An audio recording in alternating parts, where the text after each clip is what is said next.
Eventually, you're gonna have to start calling you Rambro. No. Wait, I'm sorry. All right, all right. First off, my name is Nigeria Chambers of Big Gold Belt Media. Michael, it is an absolute honor to talk to you today. The man, the myth, the legend, and we have a very important one to talk about today. But how you doing? I'm good. Yourself?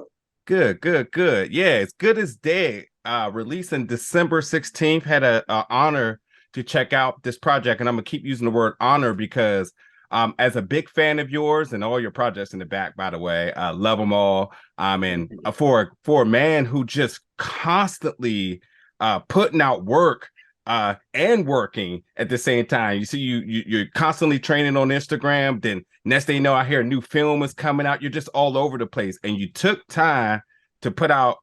Where I feel like a lot of folks, when you talk about independent projects, you say passion projects, but this one exceeds that because going back to September 2021, there was a post that you made on Instagram and you said, first day of filming, and this is going to be based on my older brother, the true talent of the family who lived in Mexico, unfortunately passed due COVID complications, and rest in peace to Bryant Powell White. You really did your thing for him, first of all, so congratulations to that. But knowing that responsibility, knowing all the weight taken from that moment on to here, and now that you landed a project that I watched and completely fantastic, just how are you just really taking in all of the feelings? Well, I mean, no matter what, you just have to do the best job you can, and I'm just blessed to be able to do that. Of course, it's meant a lot to me because my brother inspired this movie. My brother, he took his motorcycle, drove from Florida into Mexico, and started a family there. He fell in love with the Latino, community and the culture, and taught me a love for it as well. And so I wanted to do homage to that. That's why I wanted this movie to be there and bring this genre, bring this action thing, and and help I don't know, combine the cultures. Yeah. So that's kind of been a little dream of mine to get this done, and also you entertain, but also have messages. Messages being that we're not necessarily who you think we are on the surface. My character may not, there may be something else behind him. And this character that you think is irredeemable, might be really, a decent and great person underneath, So, we tend to label folks, oh, that's a gangster and whatever. Yeah. But I think, and it's been my experience, I know gangsters that are some of the most, have the most, I don't know, like ethos, have some of the most character because they'll put their lives on the line for those they care about. Yeah. It may be on the other side of the law, but it doesn't change who they are, underneath. So and a lot of them are more true than others. Yeah. So I like to juxtapose these things in films. Listen, I got a lot of things I want to cover today. The first thing to kind of go back to the Instagram post is when you said the true talent of the family, they gave me chills because you're one of the baddest men on this planet. And when you say, oh, he's the true talent, I'm like, oh, so he's really the final boss. Everyone attests to you being the final boss. And when you say that, I'm like, oh my God, like I need to see this now. Like, who is this guy? my brother was it was so, it really breaks my heart because my father was this way. My brother kind of got this from my father. They were true talents. They were like Renaissance men. Yeah. My father was actually he was a photographer. He was a model. He was a gospel recording artist. And my brother is from that same cloth. Yeah. And my brother could walk into a crowded room and entertain everyone. Yeah. And where I'm like, oh my God, but he had this kind of a thing. He was a lounge singer. He played several instruments. He can act. He could do everything. That's the guy that naturally I'm like, why is he not the actor? I made my stuff work. I was the guy getting in the street fights all the time. uh, and I had the performance gene as well, but not to the degree that my brother did. Man. Again, rest in peace, Brian Powell White. My next question is, when did you decide on the name change? Initially, this was called Nogales, but you went with As Good as Dead. So what went about the change in this? I had 3 names from the beginning that I was like juggling. Yeah. And the one was Nogales. The other one was As Good as Dead, because I actually say that in the movie. When you're gone long enough, you're as good as dead to them. The other one, which was the first name that I kind of abandoned, was No Queso. Because every time he walked into the restaurant, people didn't know his name, but they knew he was a guy that wanted the burrito with no cheese. So they just go, hey, no queso. And when they're looking for this mystery guy, they're like, oh, you mean no queso? That's all they know, So, but I kind of abandoned that name, though. That's funny. Yeah. Also going back to IG, and again, I mentioned from all of the different films that you've put out and worked on, with especially during the pandemic, where a lot of people slowed down. It looks like you just ramped it up. Again, big fan of yours, so obviously keeping an eye on your Instagram, and saw you was working out with my man Bones Jones. That's why I had to wear my man's shirt today, along with some other notable UFC fighters. Keeping them sharp, obviously, as well too. Yeah. What talk me through that, and among that, are there others would you rather get in there and get some sparring sessions with? I think I'm one of the most fortunate martial artists on the planet. I've trained with I think the best people in the world. No doubt about that. And even they come to my house and train. I train with who's who. And so, but this has been like that for a long time ago. I mean, I trained with Tommy Hearns back in the day. My best friend was Frankie Lyles. He was super middleweight boxing champion of the world, and I'd be in the camps with him and training with everybody. So, and trained in China and with Jet Li's instructor from. Yeah, so yeah, I've had a very charmed martial arts lifestyle that continues, and I've got somebody flying in from Sweden next week, a top-ranking martial artist to come spend some time with me. I mean, I'm a martial art nerd, so yeah. So it's cool. I love you mentioned that. It's going to come to a question a little bit later about the martial art nerd part. Going back to the story, and I want folks to also know that not only are you starring in this, but you also wrote this film.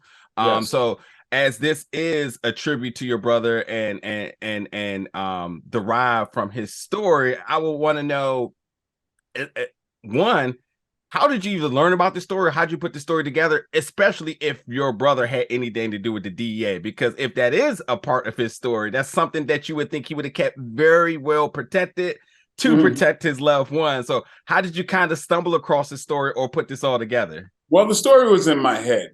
Okay. And honestly, the love for the Latino community, that's something that Bryant really influenced, right? My other brother, who just retired from the Secret Service about 3 months ago, and you saw that on my Instagram. It's kind of a combination of the two of them. Yeah. Okay. in a way. But the story was in my head. This kind of somewhat Karate Kid-esque story that had the principles and the martial arts, and so that was in my mind. I wrote this and got it done within a year. which is really unusual in this town. Yeah, especially somebody who's not taking any breaks from anything. Like you're always working. Well, yeah, it seems that way, but I'm blessed to be. But yeah, so I knew the right producer, Frazier, that he reminded me of my brother. They to me were almost like the same people. Frazier, like my brother, from the United States, moved to Mexico, started a family, and loved the culture there. And that was home for him. And Frazier's also an entertainer, very much like my brother. Plays guitar, he plays, and he performs for audiences all around. So I really wanted to get those two together, but unfortunately, my brother passed about a month before we started filming from COVID. But yeah, and I took that that angst and that sadness and heartbreak and really tried to put it into my performance to really honor him.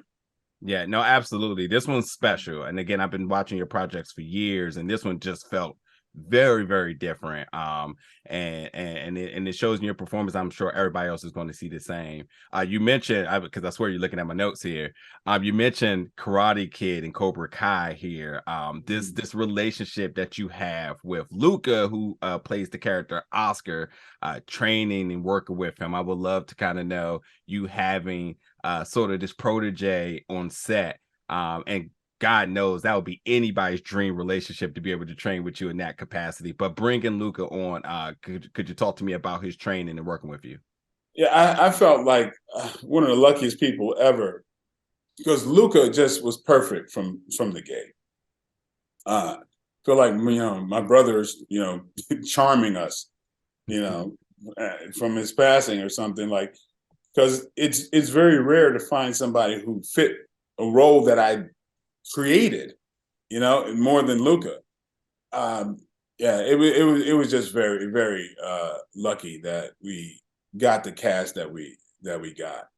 And I always want with my films to have a brand, this ethic that if you take the martial arts out of the movie, it's still a good movie by itself. I wanted to talk about these characters and people who are not necessarily what you think they are when you first see them. Yeah. And somebody that you might write off to be, oh, this is nothing but a gangster. But in certain other circumstances, that gangster born in another place might be a CEO of a huge company because of his attributes. But when those things are denied you because of where you grew up, maybe then you become a cartel boss. But it's still, it's still the same individual. You got to see what's similar in all of us, because I know a lot of gangsters who have a lot more integrity than a lot of very famous, very, very celebrated people. Yeah. No doubt. There's a character I definitely know you're alluding to, so I definitely want to jump into which I mentioned about you saying that you're a martial arts nerd. Now, there is a scene in this film that I thought was completely hilarious, but at the same time, I thought like maybe this is a dump of like personal peeves for you, because when you talk about the scenes you shared with Guillermo, who plays Hector, he mentioned a couple of things that, it's easily laughable, but I could see how that could be annoying to you. One, when he calls you Rambro, which is obviously, the Black Rambo, but like, hey, why can't you just be who you are? He's like, no nickname. And then the other thing, when he starts to name and starts to discuss different martial arts films and the depictions are wrong, you're just like, no, that's not right. No, that's not right. And I'm sure folks come to you with their knowledge and you're just like, no, you don't have this right. So, but could you talk about the putting together this scene and how fun was it to work alongside of Guillermo? Oh, Guillermo is wonderful. Like, and it just shows how, like, again, how similar we all are, right? I don't care where you are. You could have this conversation. Somebody from Bulgaria, you can wind up talking about Van Damme movies. You know what I mean? I don't care who you are. You could be two warring gang members and talk about this. This is the thing that unites us all. Yeah. So that's a moment where, you think that, you thought these guys were, I don't want to say too much, but someone that you think should be bitter enemies, there's a lot more. I mean, a lot of times the most, I don't want to get too deep into this, but some of the people that seem like the most polar opposites have more in common than anyone else. Absolutely. Yeah. Yeah. So many good moments between the two of you. And I also got to say, I had to go look it up. And you mentioned Elaine Moisey, and I was just like, have y'all done a film together yet? And y'all have not. And I would love to see you two in somebody else I really respect in their craft and in the martial arts. That can definitely be something. Then I thought about Jean-Claude Van Damme, and I was like, man, y'all haven't worked together since Universal Soldier, right? Yeah, which is a while ago. But yeah, a lot of good references and nods to some of the greats in the business, and also the holding the gun sideways. I just spit out my water when you talked about. Why do you do that? Doesn't work. Hold the real gun. That happens. Yeah. Two more questions for you really quickly, because I certainly need to bring this up. And the styling of martial arts that's being displayed in this film. I guess the best way to kind of describe it is to actually depict it by holding the hand to the head. It's more of this triangle this triangle figure that you have on it. Could you talk a little bit about that and why is that was special to bring to this project? Yeah, that's a system called Defense Lab, right? Okay. And famously made popular by a guy named Michel Quach. He's out of France. He was a choreographer on this, and so it was the perfect system that fit the movie, because I wanted a style that really was unique, and when you see it once, you don't forget it. Not at all. And so yeah, it's like it's a Defense Lab system. I actually got to know these guys first on Dark Knight, because they were behind the choreography of the Dark Knight. But Michel Quach, he kind of developed it even further, and so I borrowed that system for this movie.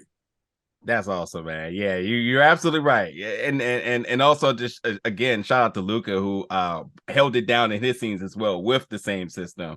It was a complete joy to watch. And for my final question, I would just want to go back to 1997 when a classic was released. And I within the community, we all appreciate it to the utmost degree. But with all the success in comic book movies, some people tend to forget one of the best of all time.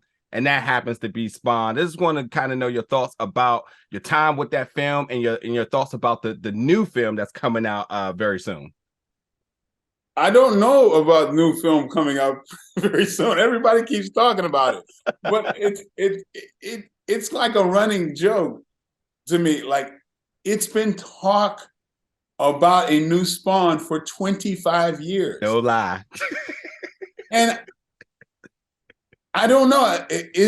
Have they filmed it? Have they started? I've heard rumors for a long time, but I mean, yeah, Todd has been on Instagram. I think Todd has said, he got folks assembled together to do anything. But much like yourself and much like the fans, until we see something, some type of footage, some type of real hard concrete facts, we're still on limb with it as well too. So same sentiments as you. You can imagine how many times I'm asked about this. I remember a couple of years back, Todd told me about his concept for the new movie, and it said something about you don't really see Spawn. He's just kind of a fog, and people are mangled and messed up. And he's like he had a Jaws reference, like you don't see the shark very much, and I'm like, well, good luck with that. I mean. Sounds cool. I have no idea. Todd has never directed a movie before. He's not a director, right? So I'm like, but he's I guess there's somebody who's giving him a lot of money to direct a movie. More power to you. But I just hadn't seen it happen. I mean, like I say, good luck on that. But I don't know if it's been a lot of talk, so I'm anxious to see what's going to happen. Same man. Yeah. Well, look, folks, As Good as Dead is available December 16th. Michael Jai White not only stars in this, but he wrote this film. And again, a huge shout out to you getting this done. I absolutely know your brother is looking down, proud. And a lot of other folks are going to look at you and also be proud as well, too. It's a fantastic, fun film, and you do what you do best. You kick ass and take names. Thank you. Glad you like absolutely, it. Absolutely. And I hope we get to talk again soon. And thank you so much, everybody, for tuning in for this interview. All right, take care. Take care, brother.